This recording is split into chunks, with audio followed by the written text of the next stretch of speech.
Globalisasi membuat jarak semakin tidak berarti.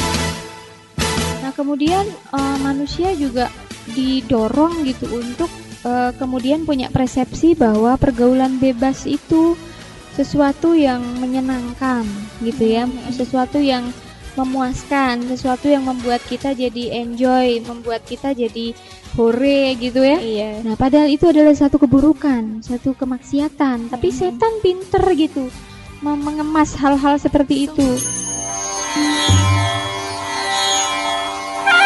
Lintas budaya semakin mudah diakses tanpa bisa dibendung lagi dan berakibat norma-norma dan moralitas semakin terkontaminasi. Bahkan seringkali justru sekarang orang yang berzina malah dinikahkan. Jadi malah dihadiahi pernikahan ya. Iya. Sehingga pasangan muda-mudi yang awalnya orang tuanya melarang mereka untuk menikah, jadi sengaja berbuat zina supaya dinikahkan gitu. Supaya tercapai keinginannya.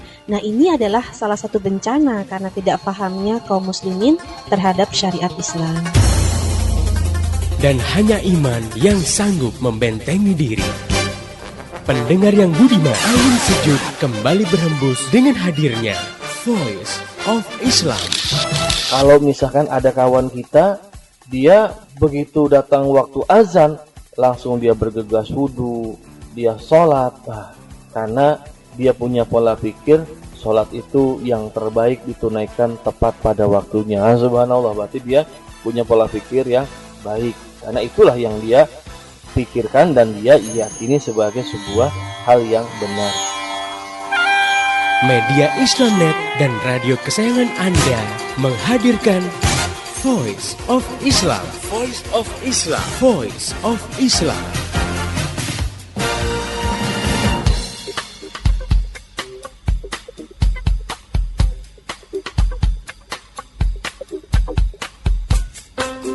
Halo Indonesia, Assalamualaikum warahmatullahi wabarakatuh. Jumpa dengan saya Bunga Intan dalam program Voice of Islam.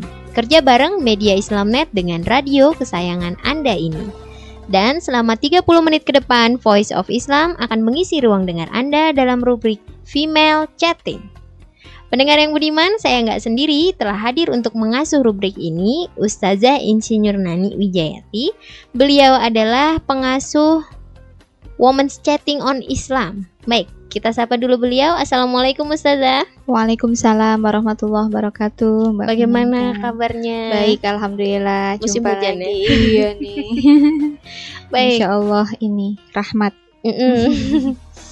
Nah, pendengar yang budiman, seringkali kita membutuhkan inspirasi untuk membuat sesuatu hal yang lebih menarik, lebih fresh dan syarat dengan makna. Nah, tak hanya dalam mencipta karya seni saja orang membutuhkan inspirasi, tapi juga dalam memaknai hidup secara keseluruhan.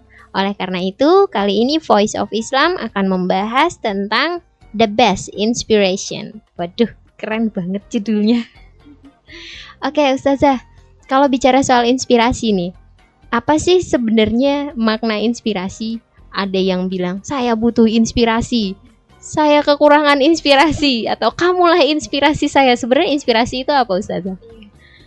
Assalamualaikum warahmatullahi wabarakatuh. Pendengar yang budiman dan juga Mbak Bunga Intan, terima kasih atas pertanyaannya.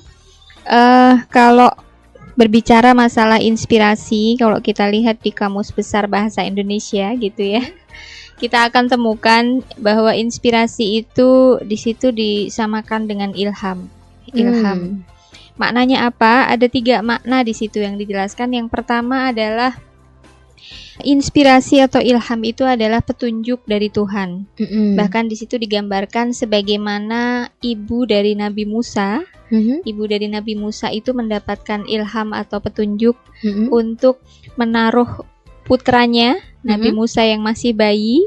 Kemudian ditaruh di keranjang dan dihanyutkan di sungai. Itu makna yang pertama. Kemudian jadi itu petunjuk atau tuntunan yang berasal dari Tuhan melalui malaikatnya gitu ya. Al-Wahyu itu inspirasi.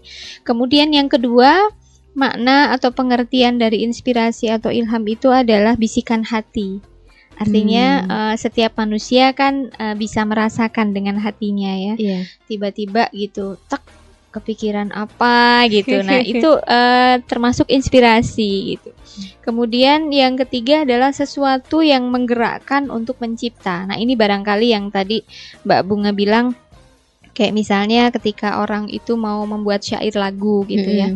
Dia perlu kondisi, perlu suasana di mana dia kemudian bisa terbetik dalam benaknya itu, oh kayaknya syairnya bagus begini nih, ceritanya begini misalnya gitu ya.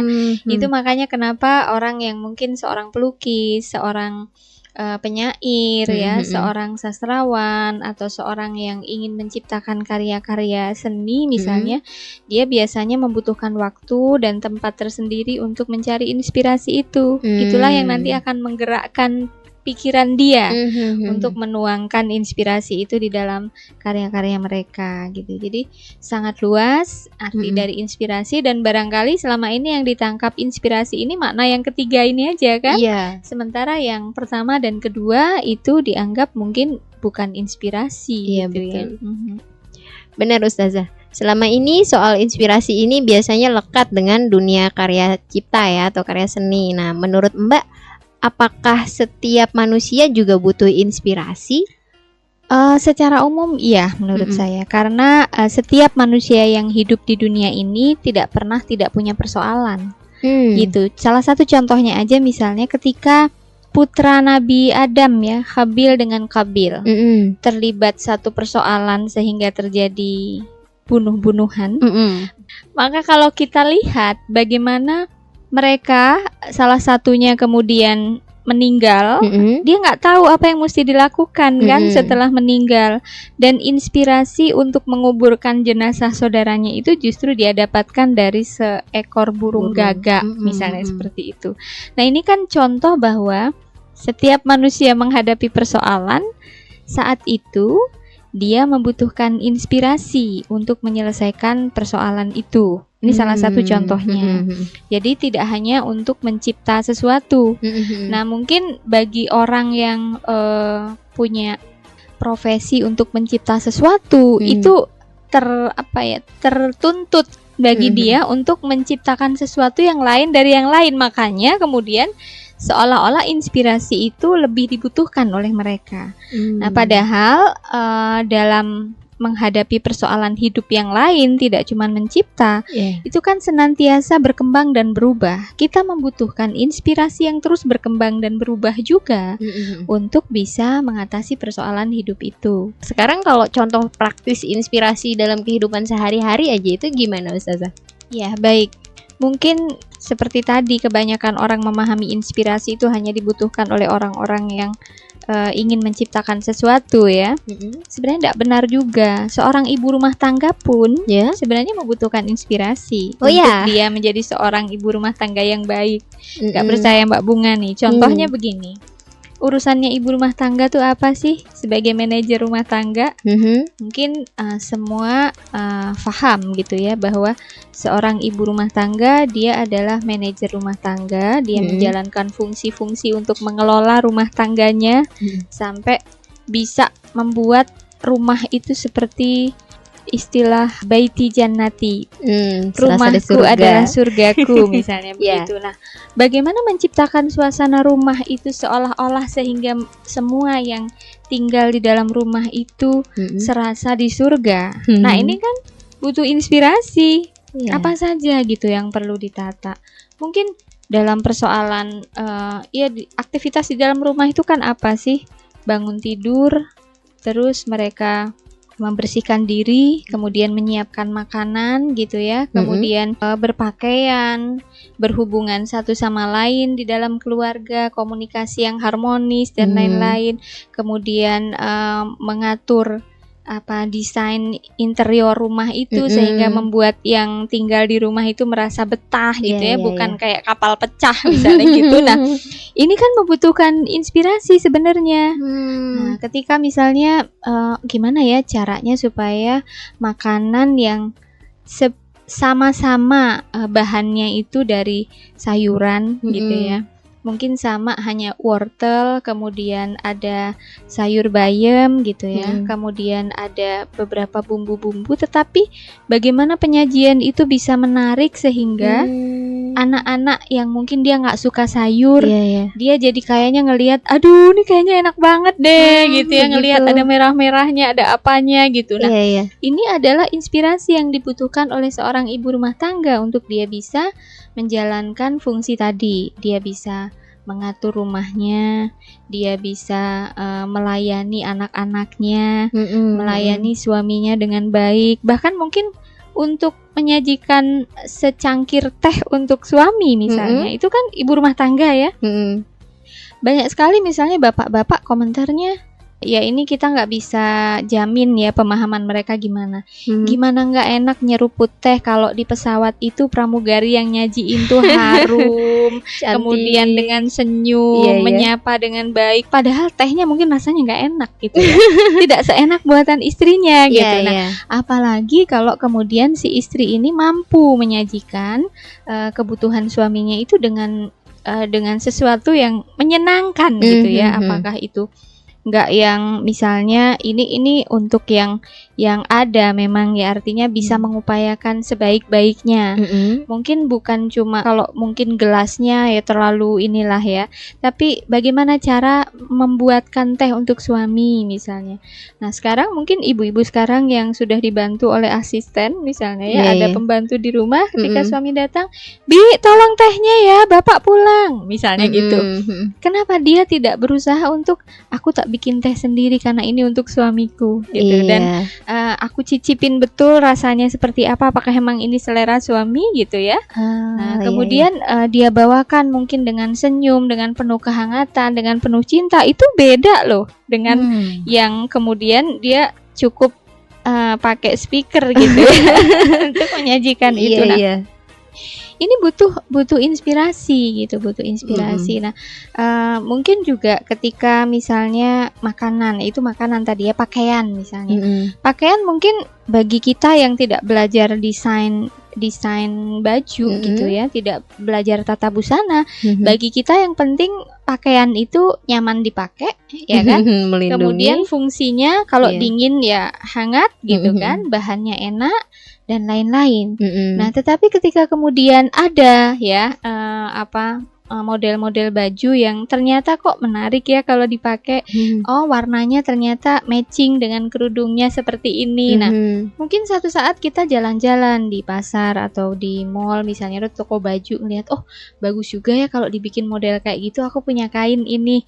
Nah, kemudian dia buat baju itu waktu dia jalan-jalan itu sebagai inspirasi untuk membuat baju yang barangkali baju itu lebih menarik misalnya. Nah, kemudian sama juga dengan anak gitu ya.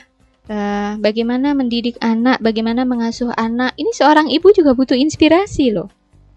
Apakah inspirasi itu datangnya dari media, dari tetangga, dari orang dan lain-lain. Misalnya, contohnya ketika ada seorang ibu yang mungkin anak-anaknya yang masih balita di rumah, karena merasa belum saatnya sekolah, dia nggak perlu punya target tertentu lah, nantilah mungkin belajar mengenalkan huruf dan lain-lain. Suatu saat ketika dia bermain di rumah tetangganya misalnya, ngelihat anak umur 1,5 tahun kok sudah hafal Al-Fatihah ya, dia nggak sangka mungkin gitu, ya kok sudah bisa sih gitu. Ternyata itu kemudian jadi inspirasi bahwa menanamkan agama sejak dini itu ternyata bisa gitu dia lakukan, nggak tanpa menunggu dia harus masuk sekolah SD dulu atau masuk TPA dulu gitu. Nah, ini adalah inspirasi yang menurut saya positif gitu. Baik, mudah-mudahan paparan tadi jadi inspirasi juga ya untuk pendengar yang budiman, khususnya ibu rumah tangga. Dan sekarang kalau untuk membuat hidup lebih bermakna nih Ustazah, apa hal yang terbaik yang mesti dijadikan inspirasi? Ya, baik. Secara umum setiap manusia itu punya persoalan dan dia butuh inspirasi untuk menyelesaikan persoalan itu, butuh tuntunan gitu, butuh bimbingan.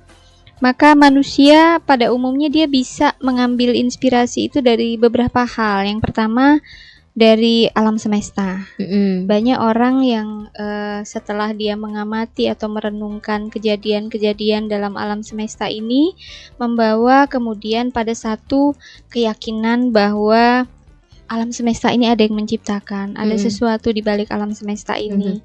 Dia pasti punya kekuatan yang luar biasa, yang mengatur alam semesta ini sehingga nggak hancur, yang menciptakan alam semesta ini bisa bermanfaat untuk semua manusia dan lain-lain, sehingga sampai padanya hakikat dari zat yang menciptakan alam semesta, yaitu Allah Subhanahu wa Ta'ala.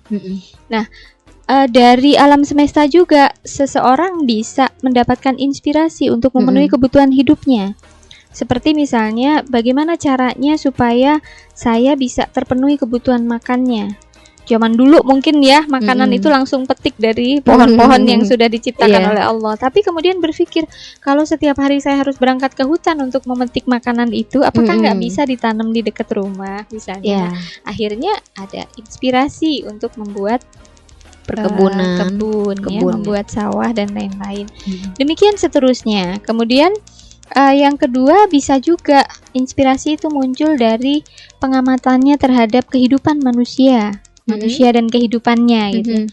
Dia ngamatin misalnya, oh kok suku itu atau bangsa itu dia kalau memenuhi kebutuhan akan hidupnya seperti ini ya, beda dengan kita gitu, sehingga kemudian dibanding-bandingkan, oh enak juga ya kalau misalnya ya, kalau dulu gambarannya makanan pokok ya, mungkin ada orang yang makanan pokoknya ubi, singkong yang deket-deket hutan, nggak kebayang buat mereka itu makan pokok itu nasi, beras gitu. Nah ketika kemudian dalam pergaulannya dengan kehidupan manusia yang lain, dia temukan, oh ini enak juga ya, mengenyangkan juga. Ternyata kemudian berikutnya ya diteliti, oh kandungannya cukup untuk ini segala macam. Akhirnya dengan itu manusia terinspirasi untuk membuat makanan pokok mereka, misalnya seperti itu. Nah, bisa juga yang ketiga itu inspirasi munculnya dari al-wahyu. Al-wahyu atau al-wahyu itu kan firman Allah yang disampaikan lewat malaikatnya kepada para utusannya ya, baik nabi maupun rasul. Itu bisa menjadi inspirasi buat kehidupan manusia, sehingga manusia bisa mengerti hakikat hidupnya gitu. Kalau selama ini mungkin dia ngerasa, aduh perut saya kok lapar ya, berarti saya harus cari makanan untuk makan. Dia coba-coba, oh ya, saya berburu di hutan, nemu kijang, kemudian diburu, dipanggang, dimakan. Nemu babi, diburu, dipanggang, dimakan. Nemu apa saja gitu ya, dimakan. Tapi kemudian al-wahyu memberikan inspirasi kepada manusia bahwa makanan itu ada yang halal, ada yang haram, ada yang baik, ada yang tidak baik. Dari al-wahyu ini kemudian manusia juga bisa mendapat inspirasi bahwa oh berarti kalau saya lagi lapar, saya harus memilih makanan itu mana yang halal dan baik buat saya. Seperti itu kira-kira gambarannya. Tadi kan kita sudah bincangkan bahwa inspirasi punya peran dalam membuat segala sesuatu menjadi lebih menarik dan bermakna. Nah, gimana contoh konkret menjadikan al-wahyu alias Al-Quran sebagai the best inspiration? Gimana nih? Baik pendengar yang budiman dan Mbak Bunga Intan, banyak sumber-sumber yang kita bisa gali menjadi inspirasi ya. Al-Quran sendiri dalam surat Ali Imran menyatakan bahwa a'udzubillahi minasyaitonirrajim, inna fi khalqis samawati wal ardi wakhtilafil laili wan nahari laayatil liulil albab, misalnya. Sesungguhnya dalam penciptaan langit dan bumi, bergantinya siang dan malam itu adalah tanda-tanda kekuasaan Allah bagi orang-orang yang berakal gitu. Artinya apa? Bahwa dalam penciptaan alam semesta ini kita bisa menggali itu, mentadaburi sesuatu yang bisa membuat inspirasi dalam hidup kita. Tidak ada satupun yang diciptakan oleh Allah itu tidak memiliki manfaat gitu. Nah, kemudian yang kedua tentang manusia dan kehidupannya juga bisa gitu ya kita jadikan inspirasi. Tapi yang paling urgent sebenarnya, yang paling penting untuk dijadikan inspirasi oleh seorang muslim yang dia sudah beriman gitu. Kemudian dia bersaksi bahwa memang Muhammad itu adalah utusan Allah gitu, bahwa Allah itu esa dan Muhammad adalah utusan Allah dan Nabi Muhammad itu membawa Al-Quran, maka sesungguhnya apa yang datang dari Muhammad, apa yang datang dari Allah melalui Rasulnya Muhammad itu adalah sesuatu yang harus kita jadikan sebagai the best inspiration bagi seorang muslim. Jadi jangan kebalik begitu. Kenapa? Karena kalau alam semesta atau manusia dan kehidupannya itu semua terbatas. Manusia itu hidupnya kan cuman berapa puluh tahun sih umurnya, setelah itu dia nggak ada. Demikian juga dengan alam semesta, fenomena alam semesta itu selalu berubah-ubah, ya kan? Kemudian tidak bisa dikatakan pasti, gitu. Ada hal-hal yang sangat lemah dan terbatas. Tetapi al-wahyu itu adalah firman Allah, firman dari zat yang menciptakan alam semesta dan manusia serta kehidupannya. Maka apa yang dinyatakan Allah dalam Al-Quran itu tidak mungkin salah. Ketika kita menjadikan Al-Quran sebagai inspirasi, maka dijamin kita tidak akan salah di dalam menyelesaikan persoalan hidup. Kita tidak akan salah menciptakan karya-karya untuk kemanfaatan umat manusia. Tetapi kalau inspirasi itu semata-mata hanya digali dari alam semesta, kehidupan manusia, maka itu bisa salah. Bisa juga merusak kehidupan manusia ini, gitu.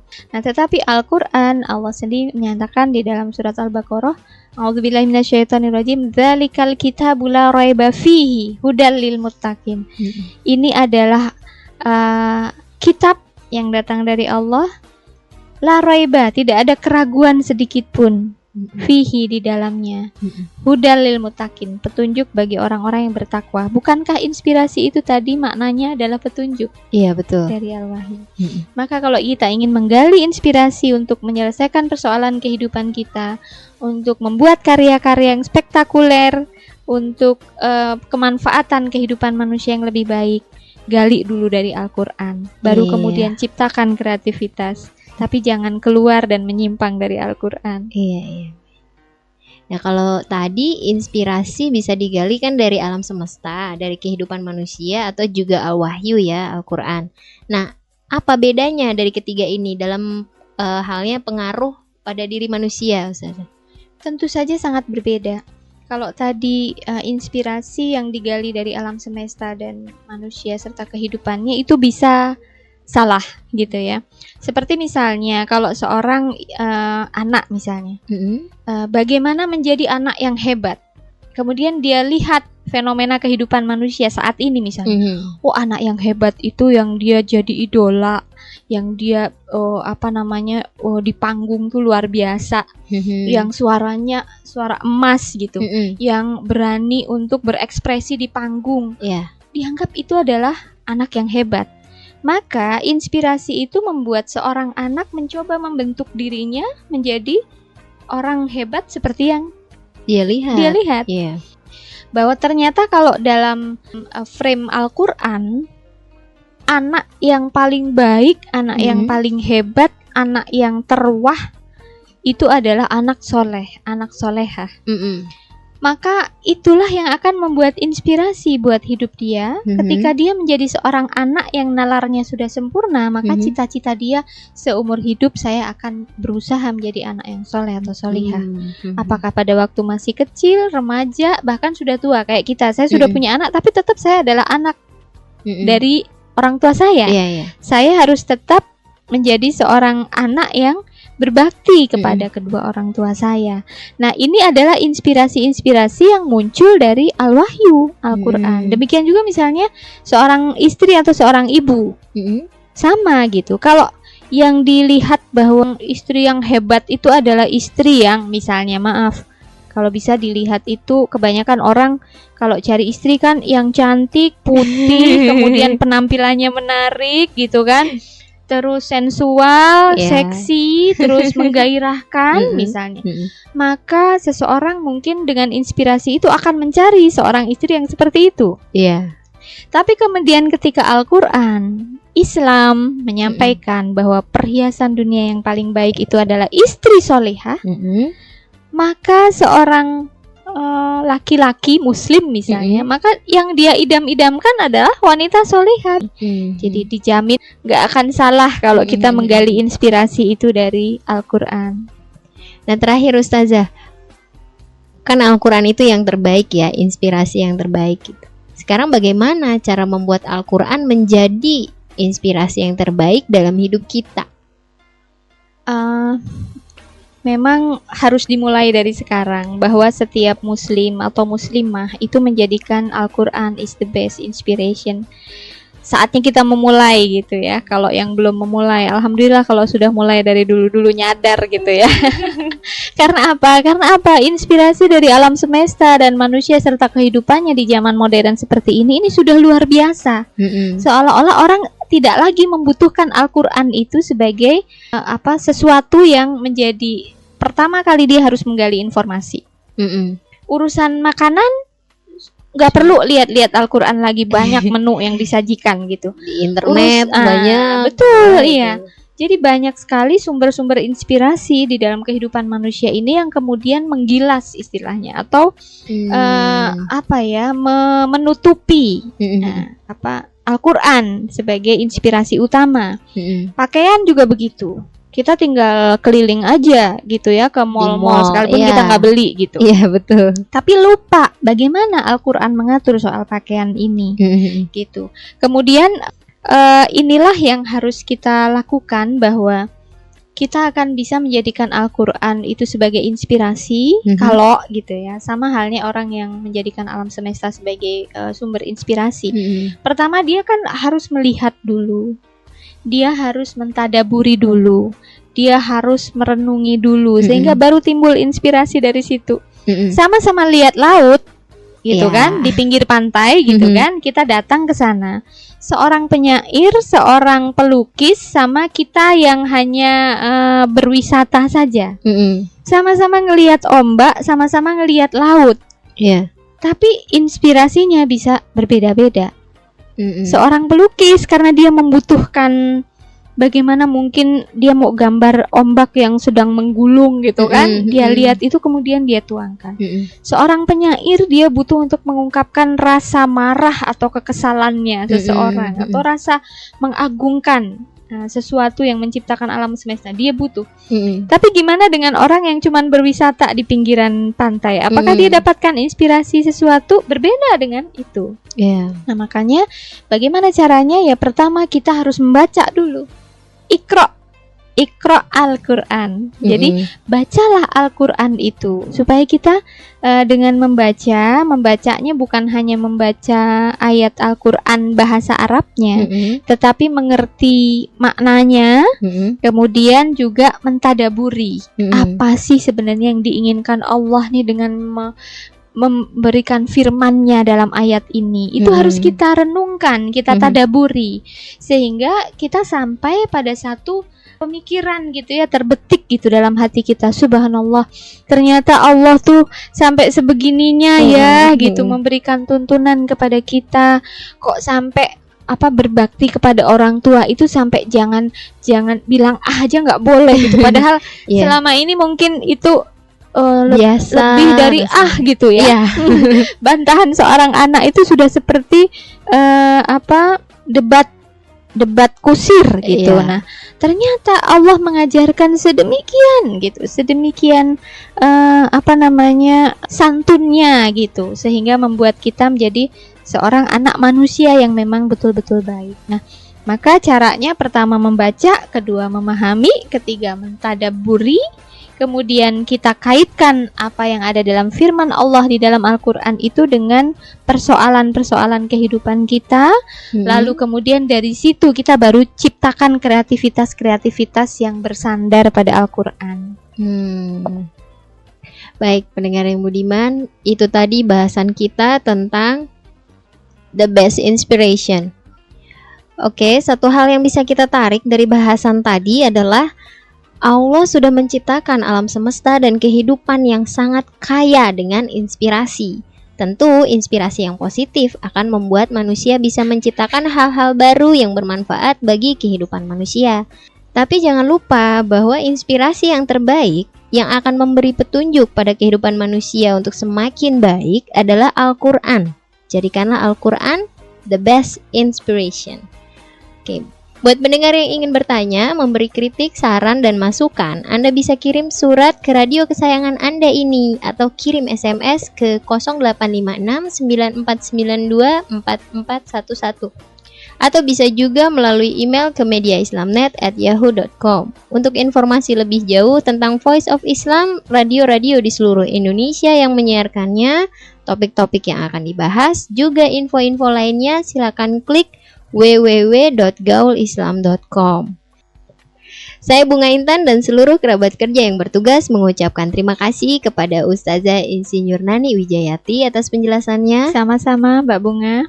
Terima kasih juga buat pendengar budiman yang telah setia mengikuti acara ini. Pesan saya, sampaikan apa yang Anda peroleh dari acara ini kepada yang lain agar rahmat Islam bisa segera tersebar luas, termasuk di kota Anda yang tercinta ini.